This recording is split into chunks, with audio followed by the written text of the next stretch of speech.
అందుకు ఆదాము, నాతో నుండుటకు నీవు నాకిచ్చిన ఈ స్త్రీయే ఆ వృక్ష ఫలములు కొన్ని నాకియ్యగా నేను తింటిననెను. అప్పుడు దేవుడైన యెహోవా స్త్రీతో, నీవు చేసినది ఏమిటని అడుగగా స్త్రీ, సర్పము నన్ను మోసపుచ్చినందున తింటిననెను.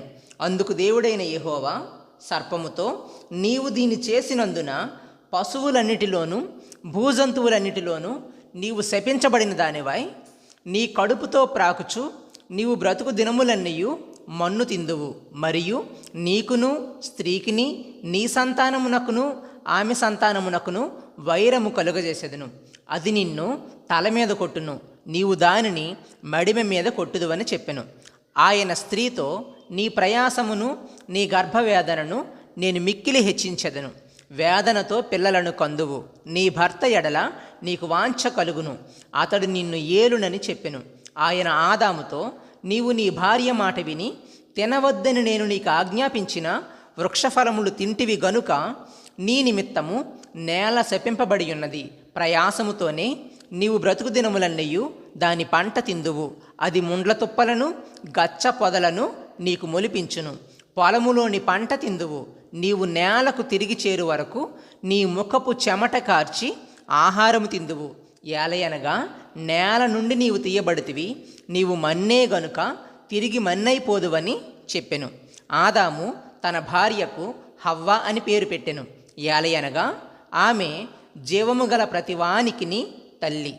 దేవుడైన యెహోవా ఆదామునకును అతని భార్యకును చర్మపు చొక్కాయిలను చేయించి వారికి తొడిగించెను. అప్పుడు దేవుడైన యెహోవా, ఇదిగో, మంచి చెడ్డలను ఎరుగునట్లు ఆదాము మనలో ఒకని వంటి వాడాయెను.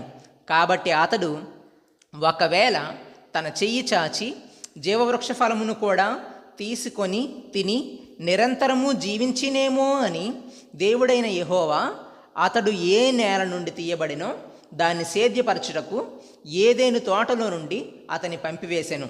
అప్పుడాయన ఆదామును వెళ్ళగొట్టి ఏదెను తోటకు తూర్పు దిక్కున కెరూబులను జీవవృక్షమునకు పోవు మార్గమును కాచుటకు ఇటూ అటూ తిరుగుచున్న ఖడ్గజ్వాలను నిలువబెట్టెను.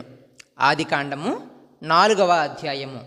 ఆదాము తన భార్య అయిన హవ్వను కూడినప్పుడు ఆమె గర్భవతి అయి కయీనును కని, యెహోవా దయ వలన నేనొక మనుష్యుని సంపాదించుకొన్నానెను. తరువాత ఆమె అతని తమ్ముడగు హేబేలును కనెను. హేబేలు గొర్రెల కాపరి, కయీను భూమిని సేద్యపరచువాడు.